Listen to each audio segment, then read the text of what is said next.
Vasudeva Sutam Devam Kamsachanuramardanam Devaki Paramanandam Krishnam Vande Jagadgurum. I shall bow down to the greatest leader, the world leader, Sri Krishna, who is the son of Vasudeva and who killed many demons like Kamsa, Chanura, and who gave lot of bliss or abundant joy to his mother, Devaki. To such celestial person or the greatest karma yogi, Sri Krishna, I shall bow down to him. Om, peace, peace, peace. Dear devotees, today and tomorrow is one of the very auspicious day in Indian culture.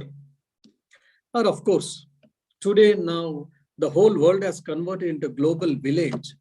So everywhere you see the Krishna Janamashtmi, means the birthday of Sri Krishna. Just like 25th is observed, December 25th is observed in the whole world as birthday of Jesus Christ. So this Shravana Masa, which comes in August or September, and in Krishna Paksha, Ashtami, that's the 8th day of the calendar, that is known as the birthday of Sri Krishna. And today or tomorrow, it is observed as birthday of Sri Krishna.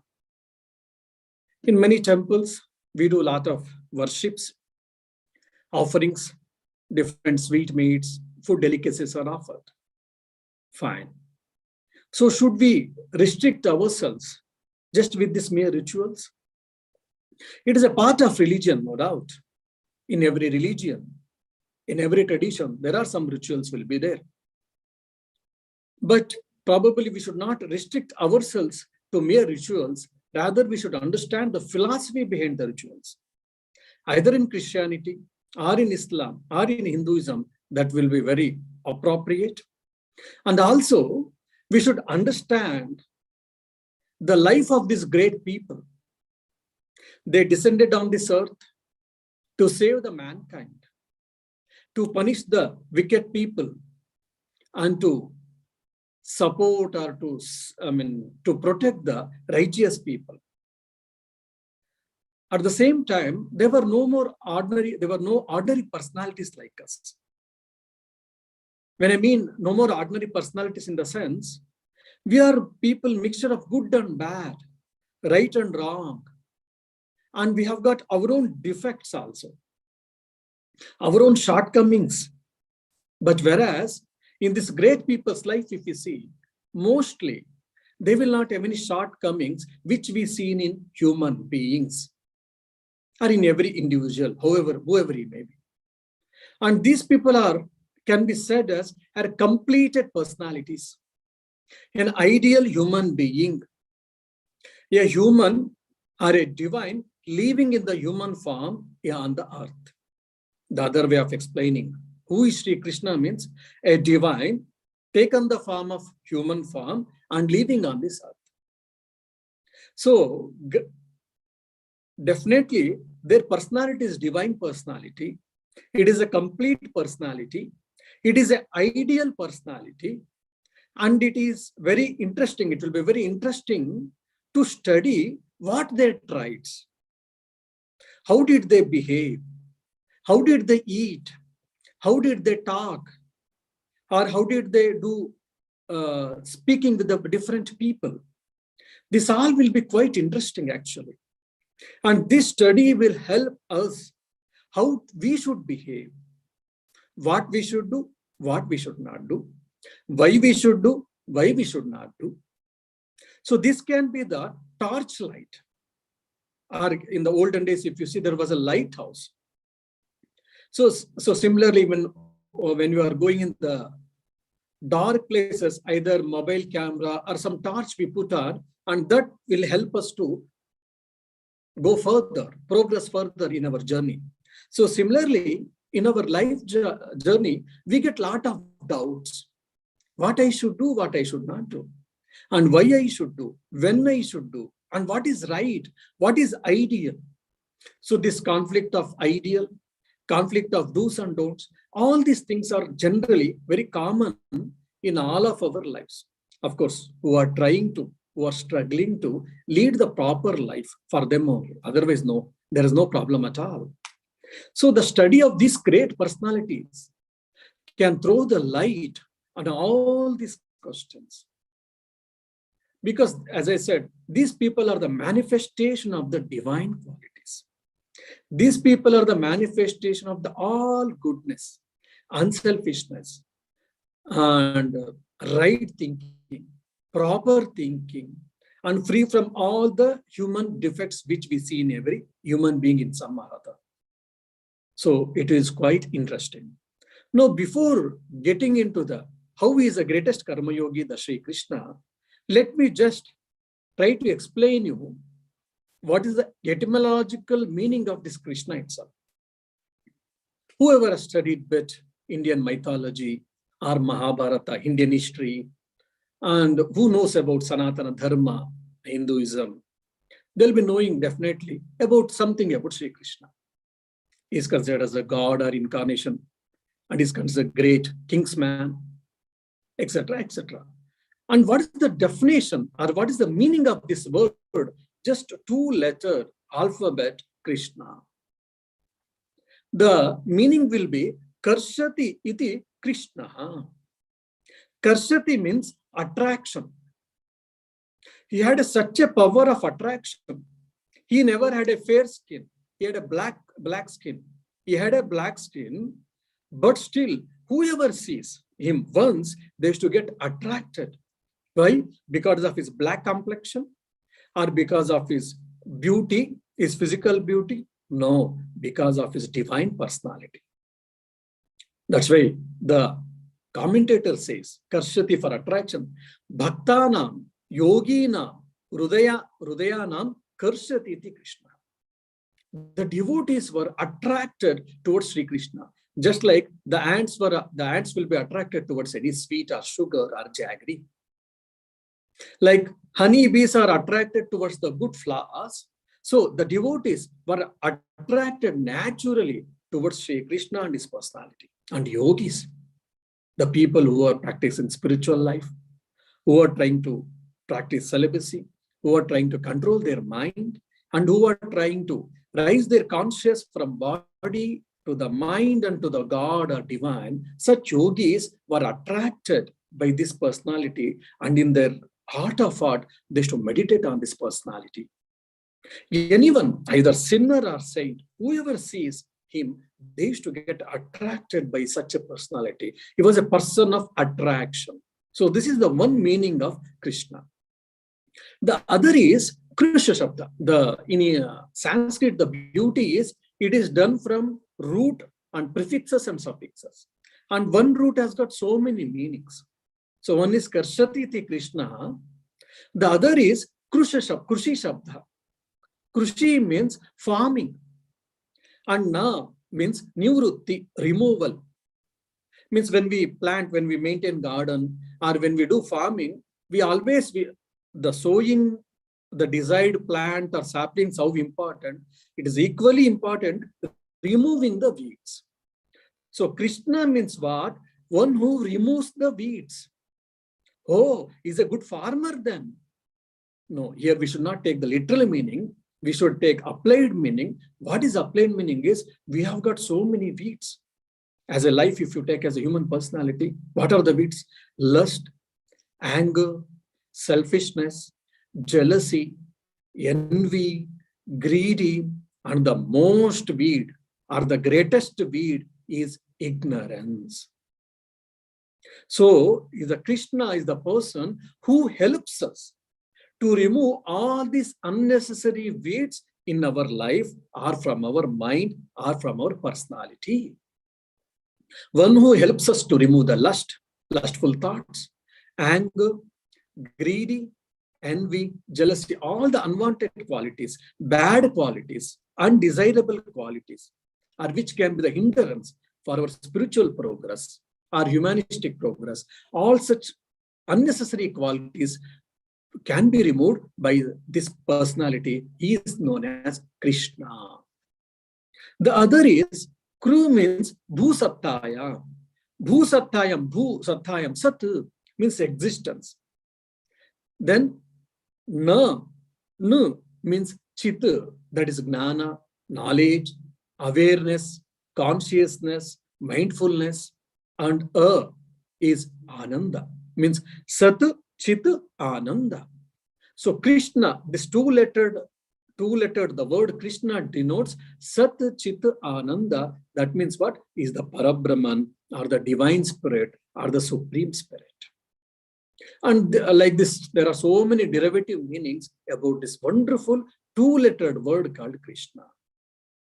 He is one of the ideal human being who had a very steady wisdom and who was very clear in his thinking, why I should do, why I should not do.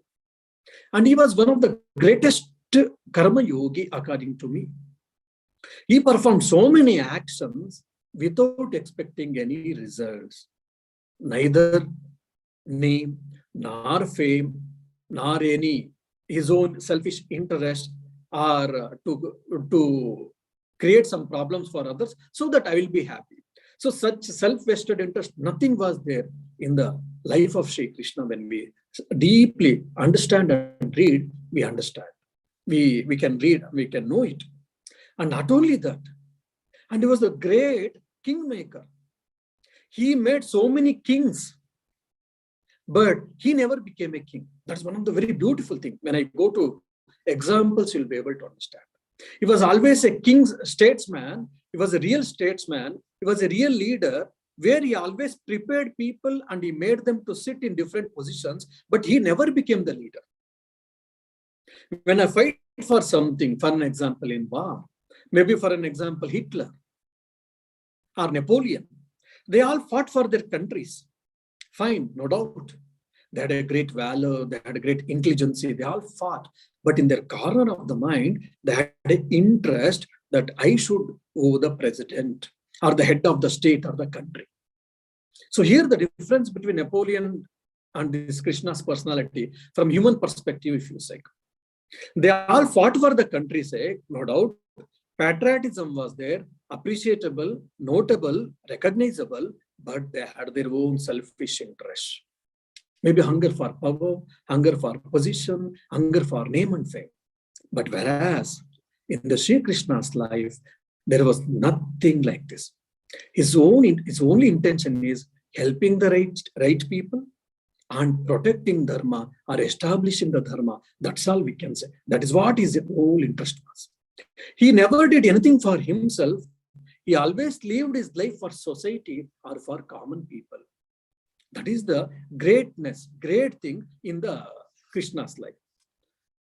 Though this conversation, we don't know whether really happened or not, but there is a belief that this conversation happened between Sri Krishna and Karna.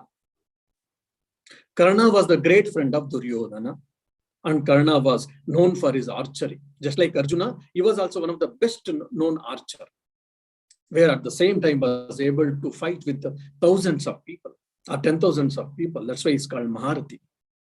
And Karna once, when he meets Sri Krishna, he raises few questions. Like sometimes we do get questions and we feel that what did I do wrong? Why I am tormented? Why I am created so many problems to me only?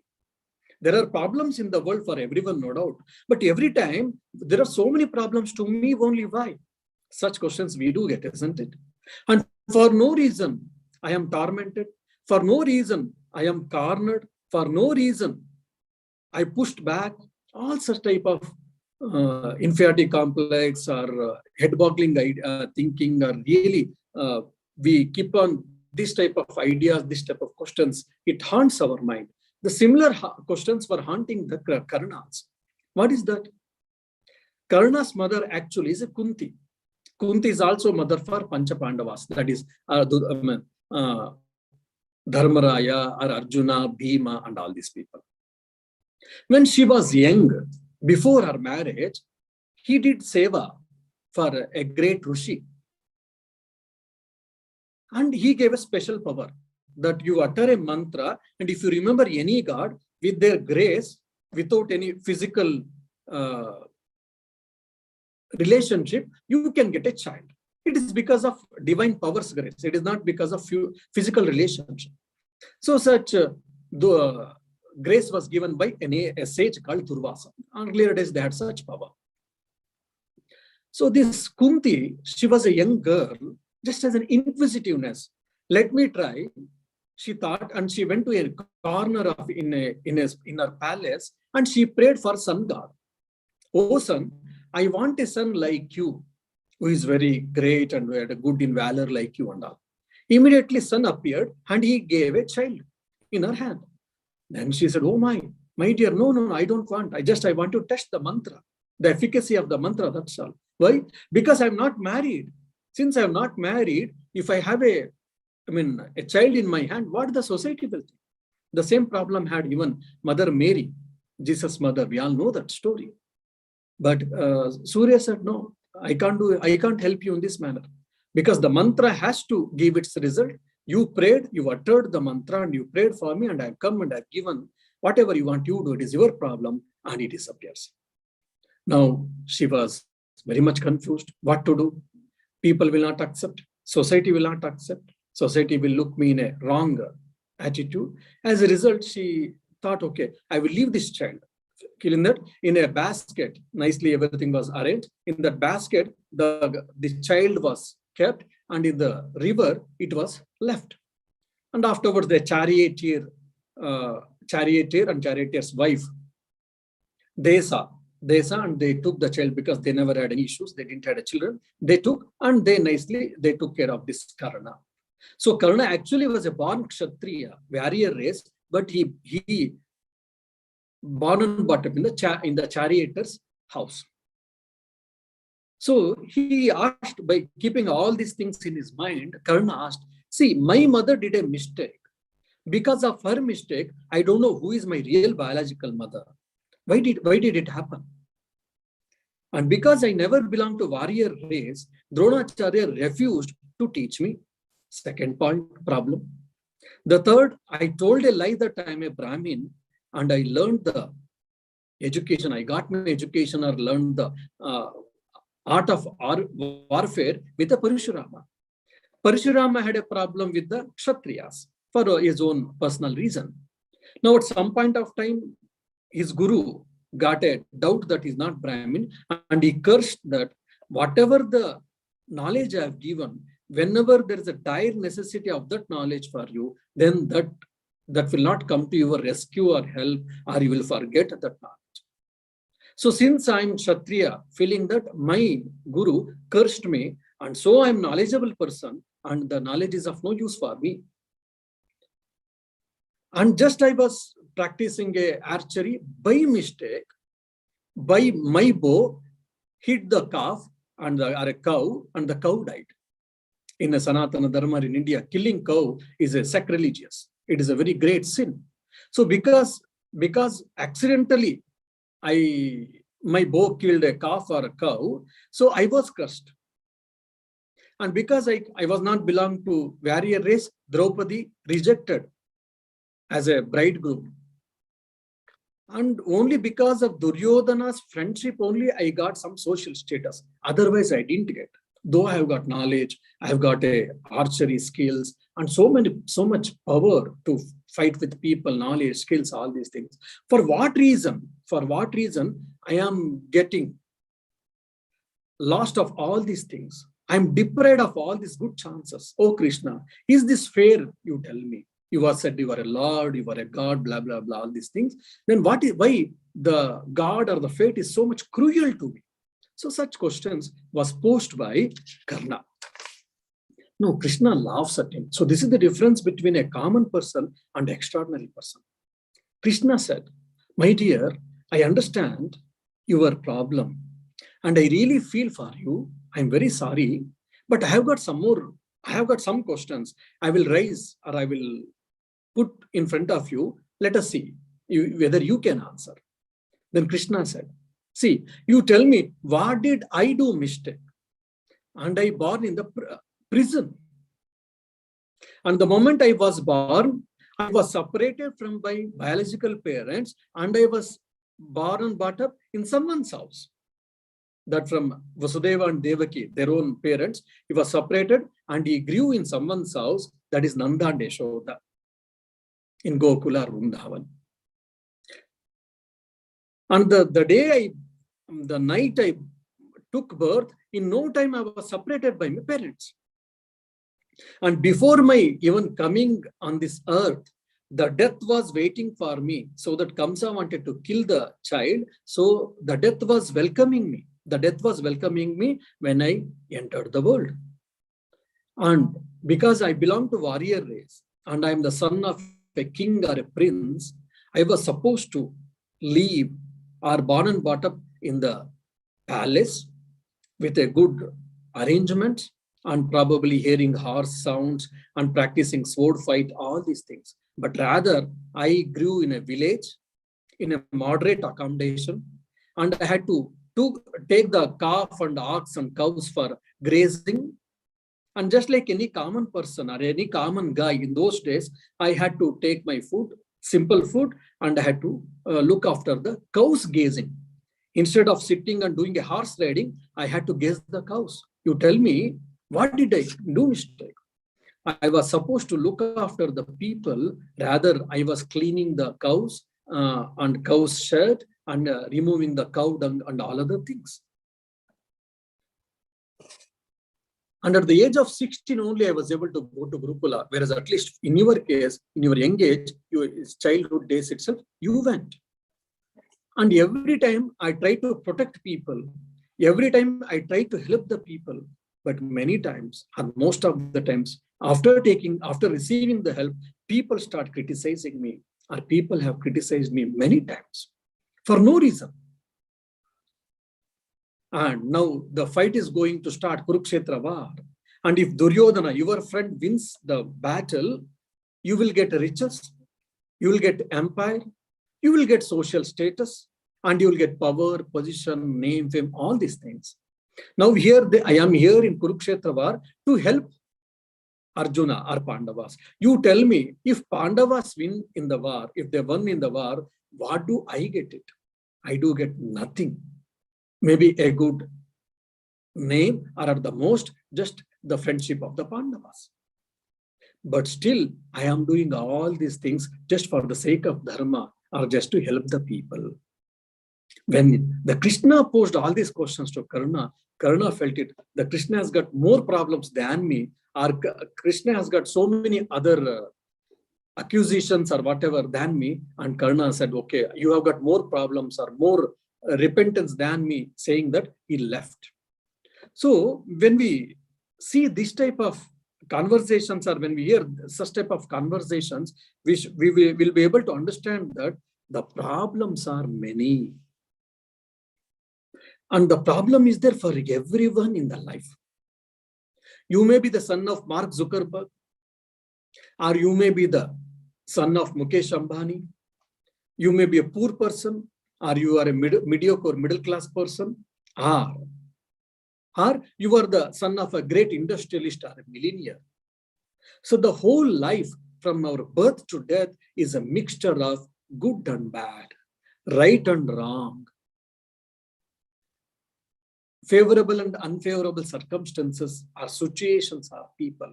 So we have to accept all these things, and we should keep growing. Stop complaining, stop reacting. Instead of that, use the situations in a positive way and try to grow. Try to overgrow the situations. Try to overgrow all these things, has been very clearly seen in the life of Krishna. Now coming to Krishna's life.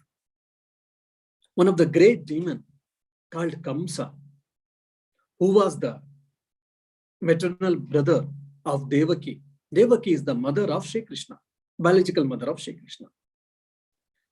Though, because just to save his life, his own brother, Devaki's brother, cousin brother, you can say, the Kamsa killed 6 just newborn babies of Devaki.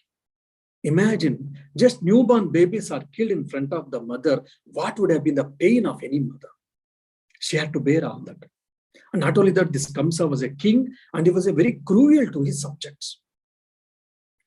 And Kamsa, with the help of some people, he overthrew. People are able to hear me? Someone has messaged me that you are not able to hear. Can anyone say that whether you are able to hear me or not? Yes, we can hear you, Swami. Thank you. So Kamsa, with the help of some friends and his father-in-law, Jarasandha, he overthrown his own biological father, Ugrasena, and forcefully he became the king. I mean, such a bad personality this Kamsa was there. And many people were killed, many people were unnecessarily got problems from Kamsa. And somehow Kamsa came to know about Sri Krishna. Kamsa also sent many demons to kill Krishna, but by the divine power or super magical powers, every time Krishna killed all the demons. Then Kamsa friends, they said, because you are sending one after another, they are killing you, better you call him into Mathura itself in the city so that we can kill him. So they devised a plan and so that to kill a Krishna, and Krishna and Balarama were called. And for everyone's astonishment, Krishna and Balarama killed the wrestlers, and Krishna finally, he kills Kamsa. And Kamsa, known for his cruelty, at the same time, we had a very brave man, and he was able to fight with a very huge army alone. Such a bravery. He was known for his bravery, he was known for his strength, he was known for his valor, but bad character. Physically, he was strong, but mentally or personality-wise, he was a very bad person or wicked person. Now, such a person was killed. Now, imagine any one of us, if we have done that, immediately we expect that I should be the head of the state, or I should be the king of the state, or I should be the president or the prime minister of the country. Even so, people also felt, because such a little boy of age of probably 13 or 14 is able to kill Kamsa. That means what? He's capable enough, he can rule the kingdom and he will be the right person to be the king. People also thought. But after slaying the Kamsa, first and foremost, he went to Ugrasena, the Kamsa's father, and he ordered the people there, the prisoners or the jailer, that you release the Ugrasena. And Ugrasena was released, and he went and he hugged him and he sought his blessings, and he said, you will be the king. Ugrasena was not able to believe his own ears. How can it happen? The Ugrasena said, no, since I have become old and also mentally I have become so much weak because of my son's conduct. So probably I will not be the better person to become the king. Oh Krishna, thank you for your offer. I think that you will be the better person to be the king. Please, you be the king. But Krishna said, no, you are the father of the Kamsa and you are the real Maharaja. You are the real king. So you be the king. And he coronates him, and the Ugrasena continues to be the king, and he will work for the kingdom. He will work for the entire mankind. So this is what Karma Yogi's nature means. One is detachment, the other is unselfishness. He killed Kamsa. Why? Because he was a demon, he was a wicked person, and many people were troubled unnecessarily. So he never hated any person. He punished a person. Rather, he gave a chance for Kamsa. When Kamsa didn't listen to it, he only killed because of his wicked nature, but he never had any revenge or a vengeance towards Kamsa. First point. Second is, Ugrasena was released. Ugrasena was restored to his position. And before coronation, when he was declared as a king, then he requests, since now you are the king, can I make a request? Ugrasena asked, what? My parents, biological parents, Devaki and Vasudeva were also jailed, were imprisoned in a prison. Can you give the orders for the jailer to be released?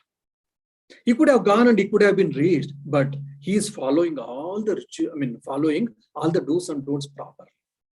And Ugrasena immediately he says, he orders, and himself goes there, and Devaki and Vasudeva were released, and they all hug each other. They love, they share their emotions each other. Devaki and Vasudeva was brought back to the palace, and they stay in their own palace, and they start their life. They resume their life. So this is the greatness of Krishna. Everywhere he fought. If whoever obstacles for the people, whoever obstacles for dharma, they were all killed or slain by Krishna or by his others under his guidance, but he never became king. He never desired for power position. He never desired for name and fame. He never designed for riches, but only he helped the mankind. So that's why the Shri Krishna is the greatest karma yogi. Unselfishness and detachment. We do small work and we expect that I should be acknowledged. My name should come. People should thank me. People should mention about my contribution to the society or to the ashram or to the work, whatever I did. Small work we do and we expect all that. But Krishna is doing such great things, risking his own life, but he's not expecting anything. He himself tells in Bhagavad Gita, Karmanne vadikaraste ma phaleshu kadachana. You got adhikara, you got a right in action, but not in the fruits. You don't bother about it, isn't it? So this was told by, this idea was given by Sri Krishna, and same thing we can see, he literally follows. And one more person, Narakasura. Asura means demon.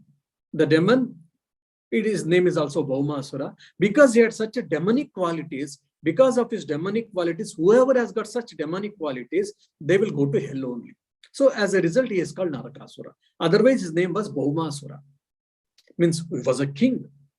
He was, as per mythology, a story that goes, he was king of the entire earth. And not only that, because of his extraordinary powers, he went to heaven and he conquered the Indra Loka, where the demigods used to stay, and he also started ruling the heaven also, heaven and earth both. And he was the king for this both two worlds. And because of his cruelty, in the earth there were different kingdoms. He went and he fought and he killed the people, and so many good women or good ladies, girls were there, and they were brought to his kingdom, and he abducted probably.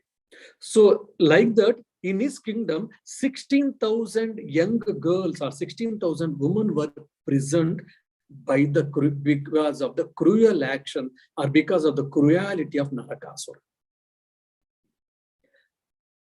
And many people came and begged or prayed for Krishna, even the demigods and others, that please do something. So Krishna, with the help of his own wife Satyabhama, they too fought, and the Narakasura was slain, or Narakasura was killed. And after Narakasura was killed, people all felt that. It was in the present Assam. We say northeast, eastern part of India, in the Assam, that's where his capital was there. This Narakasura was captured. After Narakasura's killing, again, he never became the king.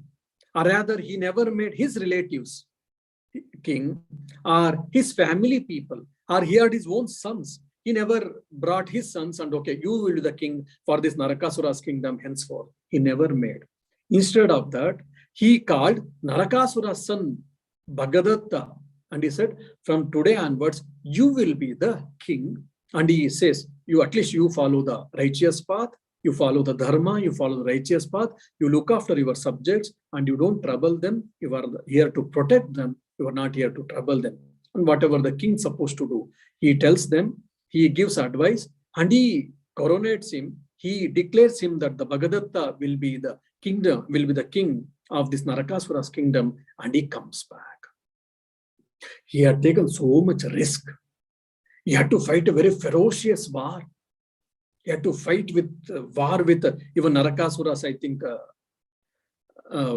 General Mura. He was known for his valor. He was a great personality. Physically, it is not that easy to win over. So whereas Krishna killed him, even this Mura, that's why even the Krishna is called Murari, because Ari Mura means he is the destroyer of Mura. one of the great demon like. That's why it's called Krishna, it's called Murari. So he took so much risk. He kept his life under the risk and he fought, but at the same time, neither he, nor his father, nor his relatives, nor his children became the king. Instead of that, Narakasura's son Bhagadatta was made the king and he came back to his kingdom. Here also you can see, one is that he is punishing the people, and at the same time, whoever their family people are there, he is giving back to the kingdom for their family people and asking them to look after the kingdom, look after the people, or common people, common folklore, proper way, that's all, and is coming back. You see the creative, universal mind or unselfishness mindset of Shri Krishna. And there's one more story that, like this one, a wicked person or a demonic king was killed by Krishna. After killing, then there was no one. So here people thought, okay, means because they don't have any issues, or he had a very small 3 or 4 years of son, so or no children. So then there's no other way. Then Krishna will become king now. At least many people thought after the war. But there, in the olden days, now you should see, 100 years before, I think even 100, 150 years, in America, even the ladies were not allowed to vote. Though they speak of much of now women empowerment, we all speak. Krishna, so many thousands of years before, if there were no issues, what is there? The particular king's wife, she is the great lady, and the queen is there. Let her take care of the kingdom. And the queen was called, and she was convinced, and queen was coronated, and Krishna asked all the people to follow her, and he gives advice to that queen lady that you should, today onwards, you are the head of the state and you are supposed to look after the kingdom in a proper way. Today we all speak of women empowerment, and this women empowerment was practiced by Sri Krishna thousands of years before. Oh, since my dear lady, since there is no one for you, what can I do? I will send my family people, or my relatives, or my friends, or my son, one of the son, so that they will rule the kingdom on your behalf. He never said. Rather, he made the woman as the head of the state and asked to take care of the kingdom. And again, he came back to his own motherland. And similarly, Jarasandha, the father-in-law of Kamsa, and he was also a great demon. He had a lot of powers and he was a great devotee of Lord Shiva. 17 times, because his son-in-law, Kamsa, was killed by Krishna as a response, or he had so much pain in his that because his son-in-law was killed by Krishna to teach him a lesson or whatever, revenge, to take the revenge. 17 times in his big army, number of times, he came and attacked on Krishna or Krishna's kingdom. Every time, Jarasandha had lost the war. And Krishna said, okay, you have lost the war, never mind, you go.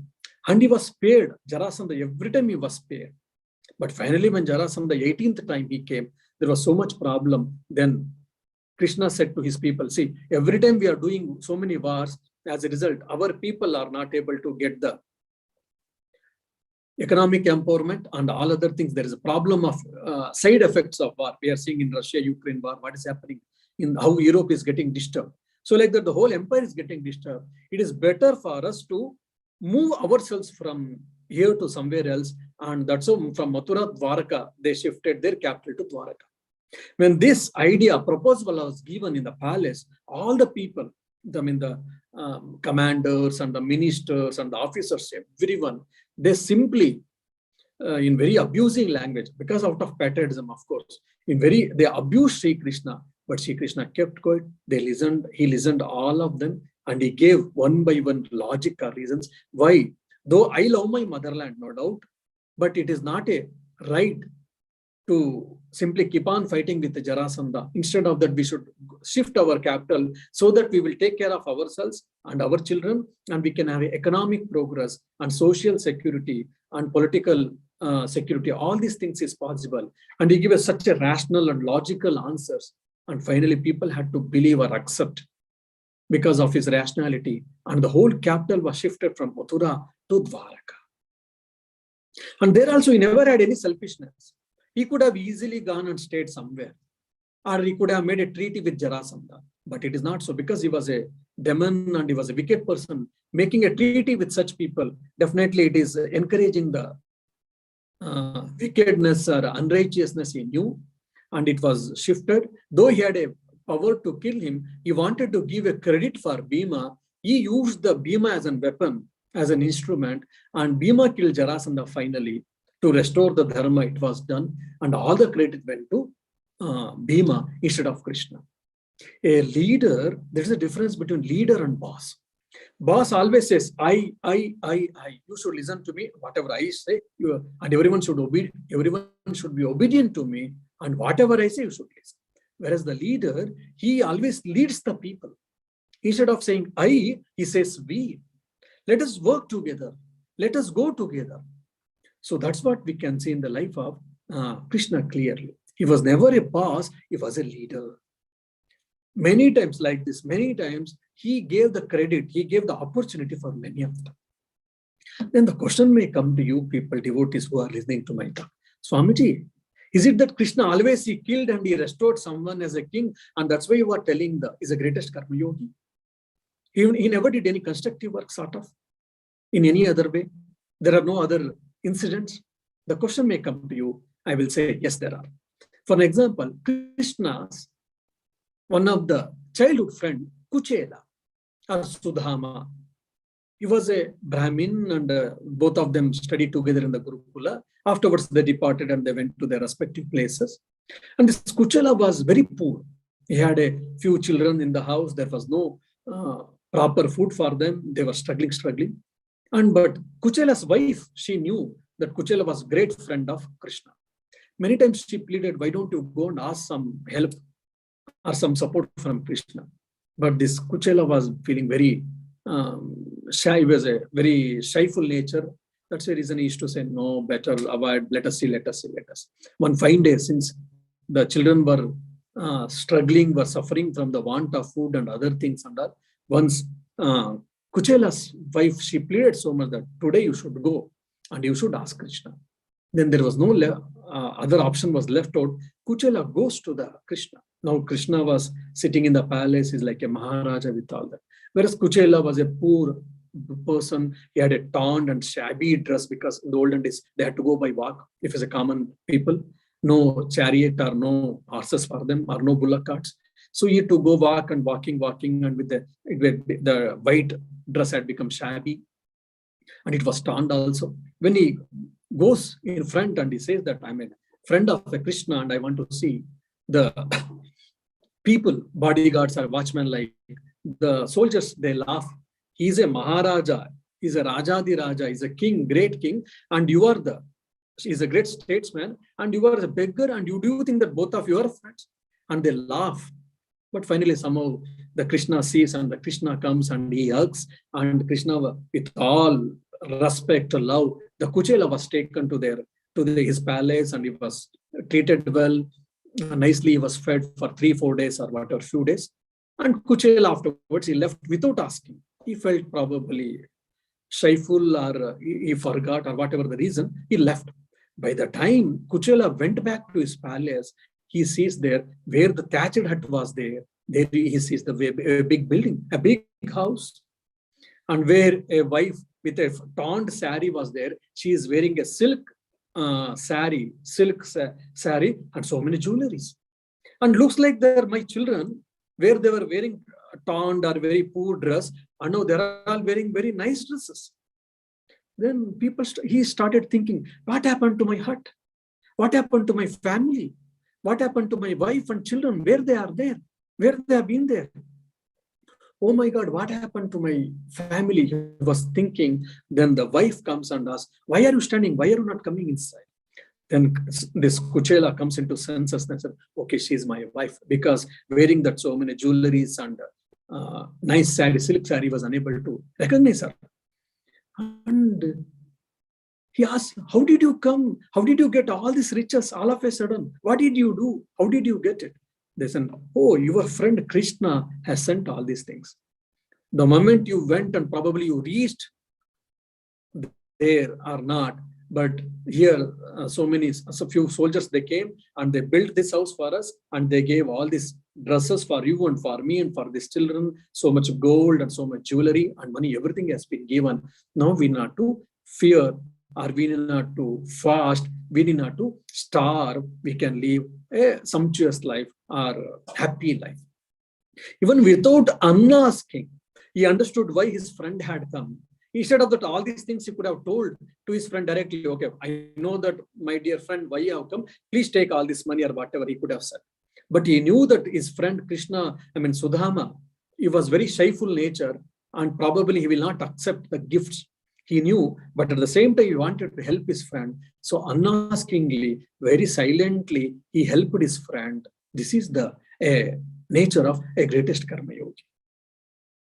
A friend who is in a need and who is in indeed, we all say that. See, the Krishna of his, what is social status, when our social status improved, sometimes we forget our old friends, we forget our the people who have helped us, we forget about the relatives. Oh, no, I am so and so, I cannot have a relationship or a friendship with such and such a people. Many times we come across such instances, but in the Krishna's case, it was not so. Though he was a boyhood friend, childhood friend, or school friend, but though he was a poor person, he was welcomed, he was taken care properly, and without telling him, and without his notice, and everything was given to his friend. So this can be one of the best example for the greatest karma yogi. So like this, we can give so many incidents or so many examples for Sri Krishna's life. And in Kurukshetra war, he practiced. And for an example, when he came to comes after killing, he stayed back.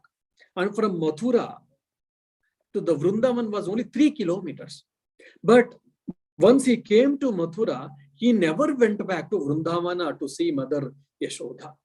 So the complete detachment. Wherever he is there, he stays back, and there he restores the people's dignity, and he used to take care of the people, take care of the humankind, or whoever is in a problem, he used to help them, bring the people out of danger, out of problems. That's all. He never went back to his, oh, I was there for 12, 13 years, just 3 kilometers there. Let me go and see my old friends. Let me see my the parents who took care of me for 13 years now. Once he left, he completely left, and he was in Mathura. From Mathura, once he went to Dwaraka, he settled in Dwaraka. Or whenever he used to come to different places of India as a necessity for work, used to come. Otherwise, he used to leave. Complete detachment. We stay in 4 or 5 years, or we build some house, we build some castle, and we cannot leave that. Why? Because I built it, I did it, I lived it. So much we are attached to a place, to the person, to our achievements or whatever. But in life of Krishna, he never attached to a person, he never attached to any place, he never attached to his actions, he never attached to his accomplishments. He was complete detached person.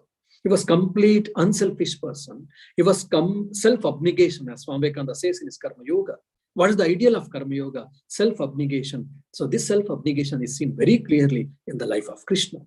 So that's why he is one of the greatest karma yogi.